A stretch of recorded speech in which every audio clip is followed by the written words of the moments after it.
in my circle? Who the one who be the snakes? Who gon' fold up under pressure? Who gon' understand the stakes? Who gon' wait to get their food to try to take from off my plate? Who the love? Who gon' understand I'm hurt? Who gon' love me unconditionally and try to make it work? Who gon' party once I'm gone and shed a tear once I'm in dirt? I ain't asking for too much, I'm trying to understand my worth. Welcome to the next episode of Give Me My Crown podcast. Give Me My Crown podcast. We back at y'all with another episode of the Give Me My Crown podcast. And my name is Antonio. My name's Keith. And we got an interesting episode for y'all today. It's kind of, I don't know, would you say it's sort of controversial?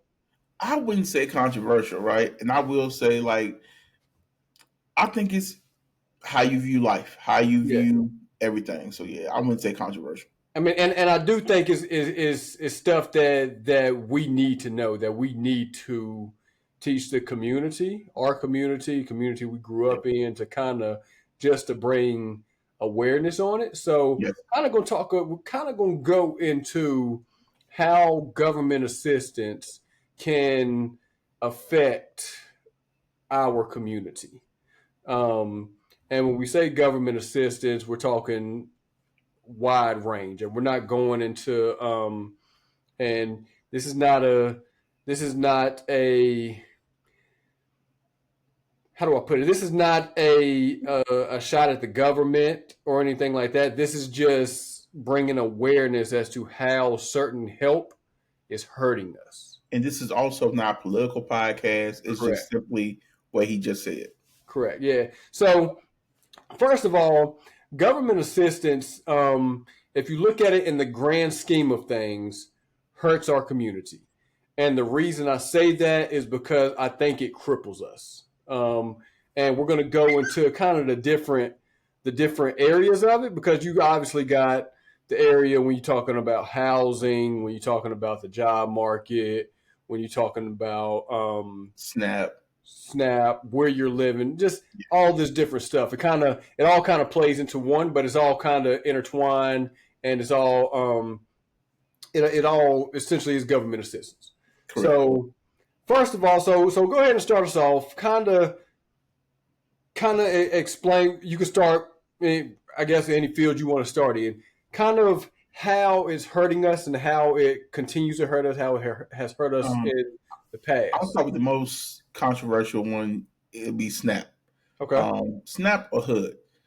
So I would say with SNAP, everybody knows essentially commonly called food stamps. I think it limits the potential because you can't make over a certain income. Also, you sometimes, depending on where you're at, you can't have so many people in the household. And most of the time, the person you can't have in the household is a male in the household. So it separates kids from their fathers. I think that plays into government assistance as a whole too. Okay, gotcha. Kind of what you just said, but yeah, I do think that. So and don't get me wrong, I think food stamps things. I think they are good for people who need them, because there are a lot of people who are genuinely trying, and they just can't make those ends meet. So I think I definitely think it's needed for a lot of people, especially you got a lot of single mothers out here, single fathers, whatever. I definitely think it's needed to make those ends meet, but I do think we take advantage of it a lot of times. It shouldn't be generational, though. That is correct. And I think sometimes that's where it becomes a hurt to the community. Yes. So you shouldn't spend 3-4 generations on SNAP or government assistance, period. Correct. Because they do offer good programs, like as far as you get, benefits on going back to school, if you want a higher education. So at some point there has to be a cutoff, and with self-awareness to say, I have to better my family. Yes. Yeah. Because I think so. Just kind of going to the next. I think it's the same thing when it goes into housing programs, because you have a lot of these housing programs where just like you just mentioned, you can't have a male in the household. You got to make under a certain amount, and it's these income-based living homes. So when you look at a lot of these, you're essentially forcing the male out of the home. So you're forcing a mother to raise her kids essentially by herself without a dad in the home, and then you are also not only that, you're telling them how much they can make. If you make over this amount, then you don't qualify. So when that happens, when you make over that certain amount, or if you make over that certain amount, you don't qualify. You're looking at that top amount and like, okay, whatever my income is, I got to stay under this number. And maybe that part should change, right? So let's say if the number's like 30,000, 30,000 isn't enough to survive off of. No. So if a person gets a job making, let's say 40, they're like, if I drop my income down, I can now get government assistance. Yeah. So, yeah. Maybe the number maybe it's a range, you know. Yeah, either that or even if it's supplemental. So say Correct. if the number is 30, you make 40, just change it so okay, you can still get assistance. You won't get the full thing, but you have to pay a certain amount now. Correct. So I think that'll help because it removes that barrier, because with that barrier we're essentially trapped. Correct. And I think that's what keeps the poverty line, especially in our community where it is because people say, okay, I can't, if I make this much, I ain't gonna be able to feed the 3 kids I got or the 4 kids I got. So let me just stay at this point. And then the problem is your kids also see this as well. So they say, okay, if it was good for my parents, it's good for me as well. Yeah, because they see it at this point, they see it as a way of life. Correct. So they see that's how you're living, and they see, hey, this is the best. If they're looking at up to you and say, okay, this is the best you can do. Now, when they come up, they're thinking the same thing. Okay, this is the best I can do. Next generation, same thing. This is the best I can do. So it's like it's creating that generational poverty, and just like you said, it keeps on widening the gap between essentially the wealthy and the poor. Correct. And the reason it keeps, I think, widening that gap is because each generation, one side is getting more money, and the other side is continuing to drive deeper into the poverty line. Right. And there's certain tools you don't have when you're in poverty, like the mindset of investing. You don't think about investing; you're thinking about surviving. Exactly. You know, so I think there are things they can do as far as to change in society, as well as far as the government, to, like you say, make it a learning program versus making just a lifestyle. Government assistance and lifestyle. Yep. Yeah, because if you look at, for instance, look at housing. You're essentially at this point you're forcing people to live in a certain area, because not every right. place offers government assistance, which I'm not saying they should, but it's pushing you to a certain area. So if you're living in that area, growing up in that area is what you know. That lifestyle is what you know. So if that lifestyle is what you know and how your kids are brought up, they're going to continue to pursue that same lifestyle. They either see you doing, that they're learning from friends, that they're learning from the street, whatever. And so they're not, like you said, seeing that other side, because on the other side you have investing, you have investing in stocks, you have cryptocurrency, you have money management, stuff that you're not learning in one area.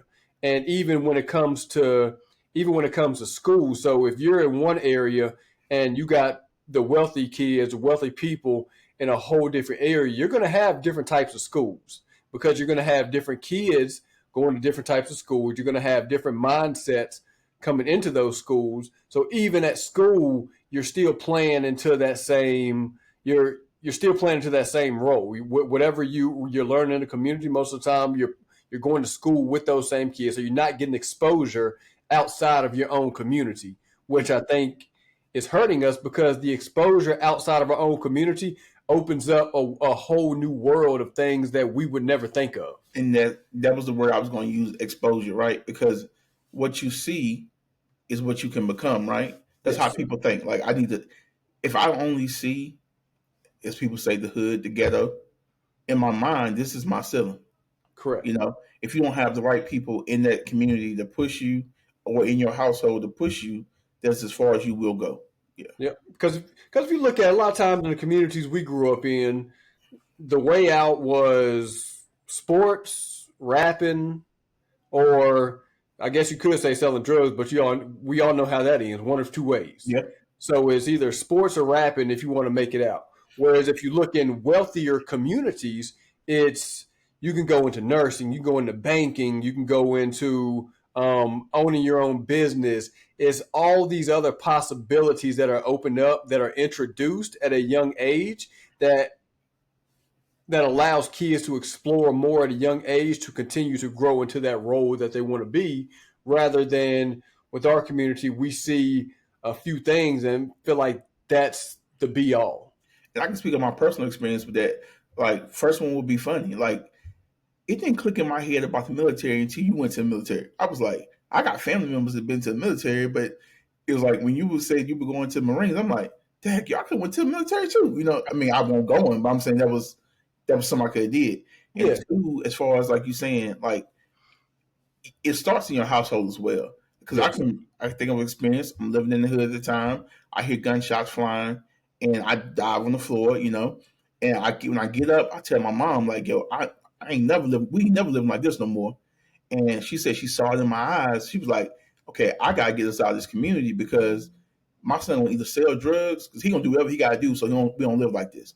Yeah. So it's kind of like you said, you have to change the environment for a child. Yeah. Yes. And so that you bring, it's funny that you bring up the military, because that was the first exposure that I seen outside of our general community. That was the first like wide exposure that I got to a lot of different other communities, a lot of different other ethnicities of people, a lot of different backgrounds. And so it kind of made me think different, because when you start seeing when you got 50 other people in your platoon, and then you got 50 different personalities, 50 different backgrounds, everybody's parents does something different from working a regular job to owning businesses to running a bank, stuff like that. So you start asking questions, and it makes you open your mind. So that's one good thing that I can say about the military. I was gonna say, like, I think about my life now, my life younger, right? When you grow up a certain way, you don't ask questions. Yeah, correct. Like now, we walk up to people and we just talk, ask questions. Yes. But the younger version of us will never ask questions like that. Like, I think the more exposure you have, the more you ask questions.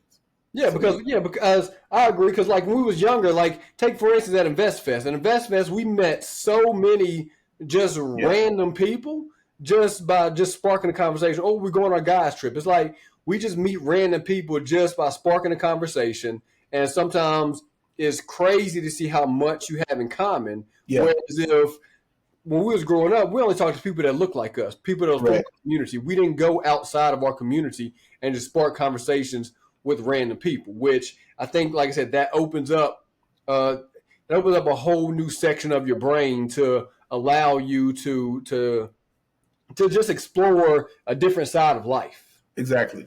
And we'll go into like you're talking about housing, right? So another thing about housing is how we view where we live at. Yes. Like, this is my block. This is my hood. It's no ownership. See what I'm saying? And it's like the mindset of ownership is totally different. Like we represent a block or a hood that we have no ownership in. Yeah. Versus trying to own your own. You know what I'm saying? Yeah. Everything is rented. Everything is borrowed in the hood, in the government assistance world. Yep. There are programs now though that help you buy a home. So we have to give the government credit where it's due. So yeah. Yes. Now I would say some of the programs that do help you buy homes, they're still forced. Hey, you can buy over here, but you can't buy over here. And to a certain extent, I guess that makes sense, because if they're helping, then obviously you need the assistance because of your budget. So you're not going to live. You're not going to live in this area if these houses start at $1 million when your budget is $300,000. Correct. So you gotta. So when you look at the government assistance when it comes to buying houses, things like that, that does they do play a big role, but like I said, they are essentially telling you where, I guess essentially telling you where you can live or what area you can live in, things like that. Because government assistance also means government control. Correct. So because they dictate what you can and what you can't do. So really, if you look at it in its proper place, the government now becomes the man in the household. Yeah, because you can't. A lot of these houses, like if you're they're helping you with down payment, they're helping you with closing costs, whatever. A lot of times you have to live there for a certain amount of time in order to sell that house. So they may say you got to live here for 10 years before you sell the house. If you don't, then our name is on the deed as well. Because I think a lot of times what they'll do is your name will be on the deed, but the city or whoever's name will also be on that deed, and they have just as much right as you do. So you can't just say, "Hey, I want to sell the house." So not only yes, it helps you get into a house. Yes, it helps you um, with ownership in a sense, but it's still not 100% yours until that time is up, which is not necessarily a bad thing. If it's an area you like, an area you want to live in, it does eventually lead to ownership. So I'm not saying it's a completely horrible thing, but it's certain things you got to keep in mind when you go that route. I had a smirk because I had a question. Yeah. And this may go left. Is governmental assistance the same for males and females? Same for male and no. That's why I wanted to go there. Like, why is it not? That's a great question because you got if you look at it, you got if you're a single mother and you got a kid, you're getting more assistance than a single male who's a father would get. I just had that question, and you work, you've worked in the city, and you still do you work in schools, so you see a lot of stuff. Yeah. So that's a great point because if you look at a lot of these housing programs, there's not a male allowed in the house, but it doesn't say the opposite. What if it's a single male who is raising his kids on his own? A lot of them have the rule of no male in the house. So when you look at it that way, it's not built for it's built for certain people. I'll put it that way. It's built for certain people. That was just the question I had. Like, even though we go in hurting community, also gender related, like look at different angles. Like, if I'm a single parent, I'm a single parent, whether I'm a male or female. Exactly. So that's where I think some government assistance could change. Because I do, like I said earlier, I do think government assistance is good for people getting on their feet. But I also think that it has to be a point where you have to be showing improvement or at least attempting to improve in order to continue to keep getting it. Because if you're not showing at least an attempt to improve, that's where it becomes generational. Correct. And like I say, there should be some reform to it. It should be like, okay, it should be classes. There should be like, okay, we're going to put you on a 5-year plan that should help you get off the system. And we're going to help you find a good paying job. We're going to help you, give you a trade or give you a skill. That way, it gets you off the system. Yes. Now, another aspect of that I think would be, because I do think that's a great idea. I think another aspect of that should be some kind of financial. When I say financial, I'm saying financial assistance. I don't mean them giving you money. I mean essentially financial management assistance. Yeah, so, like, hey, this is how you invest. This is how much you need to save. Like, essentially helping you create a budget, helping you create a plan so that when you do get off of government assistance, you know how to continue and make that grow. And not just that, even mindset, right? Like, I've heard people say, "I'll pay my cell phone bill before I pay my rent." And like, nah, no, exactly. Like, you gotta have somewhere to live. Like, your cell phone can get cut off, but you need somewhere to lay your head. You need to be your rent, then your light bill. Like, these stuff, that's the most important stuff. Yes, but it's got to teach people how to prioritize, how to pay bills. Yeah, because if you think about it, because I think we've talked about this before. Like, if you got all these bills to pay, like, don't go out and get a five, six, $700 car payment Correct. when you're not putting any money aside for either saving or investing. I think because my philosophy is necessities first, and by necessities, obviously anything to do with your home, so rent or mortgage, light bill, things like that, and then a car. But get a car that you can afford, not necessarily the car that you want, because the car that you want may not be a car that you can afford right now, which doesn't allow you to put money aside for investing, saving, things like that, because that is what's going to put you ahead and continue that longevity. But Tony, that's the thing though. And when you're in the environment of government assistance, the only thing you feel like you own is your car. Yeah, I get that. So it's like the mentality is I'm gonna take my income tax money, buy me a car, and that's the whole thing. You get these $10,000 income tax checks. Hey, if you pay your bills ahead, then you can take money to do something else. But it's the exposure factor that they don't have. I get that. I think the government needs to do a better job of exposure. Like, because a lot of the times you also have the issue where they're not allowing you to save money. So if you can't, your savings account can't get over this amount. So that's another place where it's hurting, because they say, hey, you can't save over $2,000.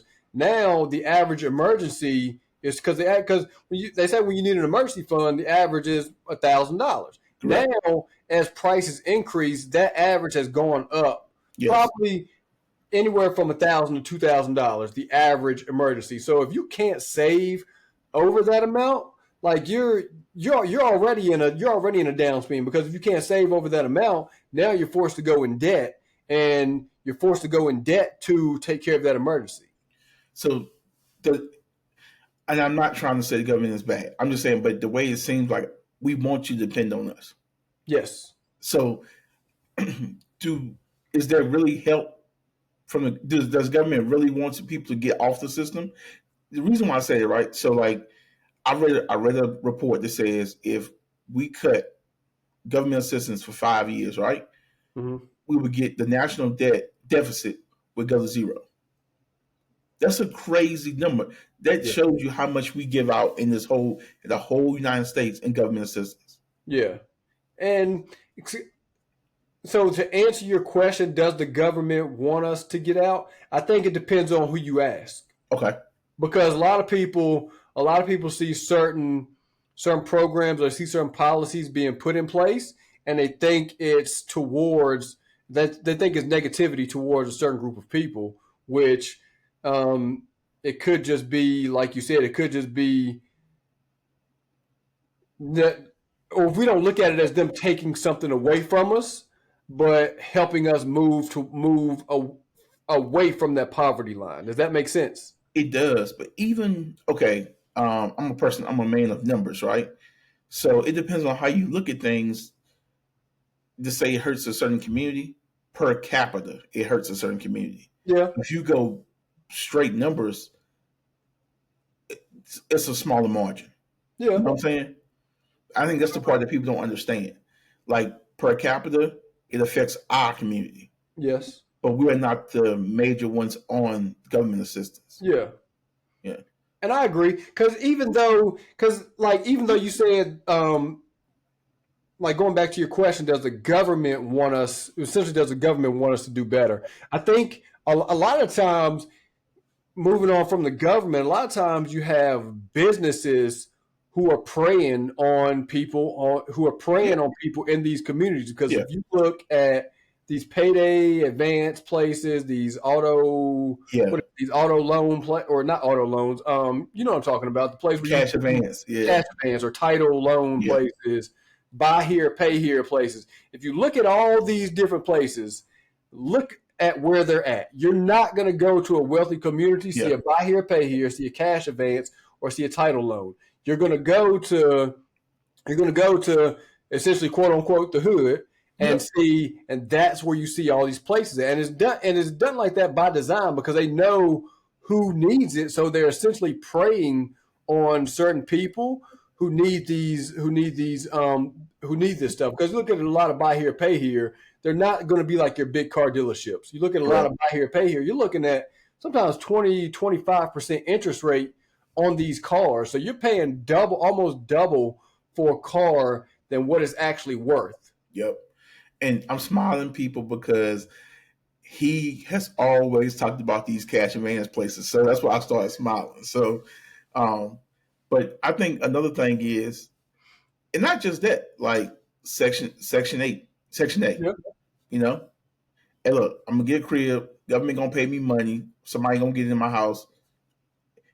It's not preying on people, but I'm saying like that's a quick way for people to make money. Yep. You know? Yeah. Yeah, and even speaking on Section 8, it becomes generational because when you look at your parents, hey, they living here for free, they ain't got to pay nothing. Oh, and let me teach you how to do it. So this is how you do it. You live here for free, ain't got to pay nothing. So it in turn becomes generational because I hear a lot of people talking, saying that home ownership or buying a home is the worst decision that you can make. But me personally, because a lot of people have their different views on home ownership, how it hurts, how it helps. I look at it differently because there's not a lot of places. I know if some people bought a house 3 years ago. Now that house is double than what they paid for. Paid $400,000 for a house, and back during COVID times, and now you look at that house, it's worth $800,000.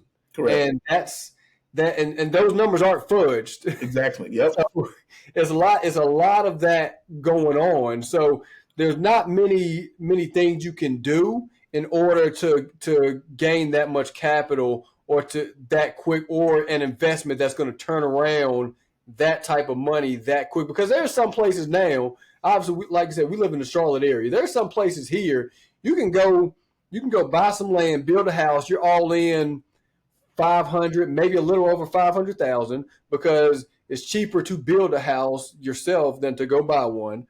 Yeah. But you can build a house. You're all in anywhere from $500,000 to $600,000. The day you close, you can sell that house for over $1 million just because of the area that it's in. Yeah. So there's not many things that's going to have that type of where you can make that type of investment that quick. Yeah. So I do think that when you look at certain stuff like that, that's stuff that we're not taught. Because you always hear a lot of these certain gurus. Hey, if you buy a house, this is the downsides. This is the downside of owning a house. Just rent. Don't buy a house. But they're not telling you the other part. Like, hey, you could buy this house in 2 years. You might make $200,000. But okay, even with, I'm a person does research, right? Even the people who say that, right? Yeah. They sold their home to start their business. Yes. They rent where they live now, but to start doing what they were doing, they sold their home, took the cash from the sale, and did what they did. Yeah, because if you're a very wealthy person and you're not in one place all the time, it makes sense to rent. Yeah. But if you're a pretty stable person, you can buy a house, live in it a couple years, sell it, buy another house. Because talking to a guy, that's what a lot of these rich people do. Yeah. That what they're doing, they're essentially living in houses they could never afford. The only reason they're able to afford that house is because the equity bought over from the previous house. Yeah. So if you look at a $1.5 million house, they say I can never afford a payment on a $1.5 million house, but I don't have to. I made $500,000 from selling my last house, so now I'm only financing $1 million, but I'm living in a $1.5 million house. So they live in that house for however many years, depending on the trend of the market. They stay in that house, then sell that house. They bought it for 1.5. Now they might can sell it for 1.7, 1.8. Yeah. So now they made an extra $300,000, $200,000 just by buying that house. So that's what a lot of wealthy people do that. And like I said, I think that's the part of real estate that's not taught enough. Yeah. Because I'm not sure. I'm not gonna say they don't have. I don't know that the government gives you programs to talk about a house, about you profiting off of selling your home. You know what I'm saying? Yeah, I don't know of any programs they have that teach you like real estate. yeah.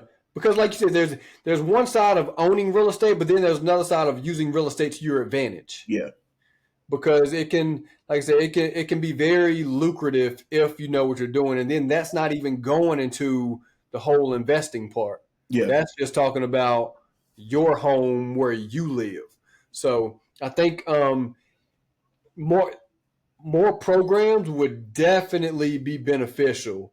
Whether you're talking to real estate agents, whether you're talking to financial advisors, financial coaches, whoever you're talking to, I think more of that conversation would be beneficial. So I got a question. If we were to fund, let's say we're government, if we fund these programs, do we cut some on the other side? Like, do we, let's say, do we take 3% from this that we already have funded to start a financial, coaching business in the government? Do we pull 3% from the housing, to start a program that teaches you about, real estate? Like, So I, do we just go ahead? so I definitely think that's possible, and I think it would help. I think a lot of people would be mad. I don't think a lot of people would like it, but I definitely think that it would. I definitely think that it would be beneficial because if you look at a lot of,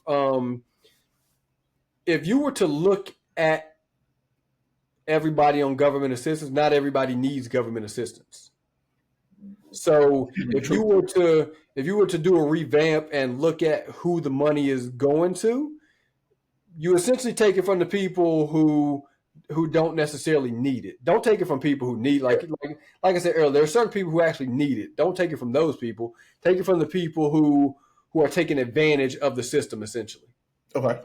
And I think by doing that, like I said, you're gonna make a lot of people mad. A lot of people are gonna a lot of people are gonna call it what systematic racism or prejudice. A lot of people are gonna call it that. Where if you had that's where mindset comes in. You have to be open to listening to. Okay, I see they're taking this away from me, but in place, what am I getting? But even when like, I get it about the racism, right? If you look at, I'm just going to use the times of right now, like the farmers are madder than anybody else right now because government assistance is getting cut. I don't know many of us that farm. Correct. So the racism part, I think sometimes we the narrative is always painted, but we, like I said before, per capita, it's more of our community. But Yeah. if you just go individuals, it's not. Yes. So yeah. Sometimes you have to do research of why these programs were formed. They were not formed really, were not created to help us. Correct. They were used to subsidize for other communities. Correct. And it's like I said, since they were performed, it has since become generational for the most part. And it's not for everybody because you have certain people who get on government assistance, use what they need, but then try to wane their way off of it. So Correct. it's not.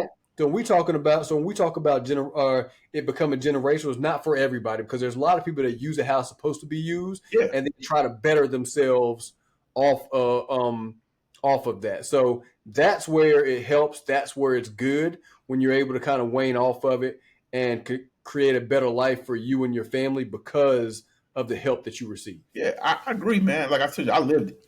Like my mom, she was heavy. Like, yo, this is not gonna be generational. This is Yep. we're using it right now, and I'm coming off of it. Like, so it's like I think it's mindset and it's parenting as well. It's, you gotta have strong parents. You gotta have a strong mind of your own to say like, okay, I can better myself beyond my community. So yeah. Yep. And it all is all from it's all just knowledge. Like it's all Yep. learning about what's on the other side. Because Yeah. once you learn what's on the other side and how different things can be, I think it opens your mindset. It opens your mind up more and allows you to want more. Correct. So actually, who was it that wrote a book on the? Was it Ben Carson? Yes. I think Ben Carson wrote a book, essentially about how help is hurting. Yeah. And he talks a lot about a lot of the stuff that we just went over. So I think it's definitely something that needs to be revamped, something that needs to be looked into because it can help in the long run. Correct. It creates more. It will tighten the gap essentially instead of widening the gap because we keep going in the direction we're going. We're only widening the gap. I agree. Yeah. So, anything else you can think of? I know we hit a few different points. We didn't go into anything too deep because, like I said, we can go all day on this. So it's a very broad topic. Yeah, and we didn't want to make it political because Correct. a lot of times people go political with this conversation. So yeah, I'm glad it stayed where it was. Yep. Yeah. Anything else you can think of? Nah, man. Gave people a lot of information, man. Yeah, and we'll definitely hit this topic again and maybe go into more areas of it even deeper to kind of just kind of give you more insight of the different areas, real estate, things like that. Yeah. But we'll definitely do that. But it was a good talk, like you said. Did not turn political, which was good. Yeah. But as we say before we get off every podcast, this is more than a podcast. We handing out crowns. Hand them out. Who the lover, who the hate? Who the realest in my circle? Who the one who be the snakes? Who gon' fold up under pressure? Who gon' understand the stakes? Who gon' wait to get they food to try to take from off my plate? Who the love? Who gon' understand I'm hurt? Who gon' love me unconditionally and try and make it work? Who gon' party once I'm gone and shed a tear once I'm in dirt? I ain't asking for too much, I'm trying to understand my worth.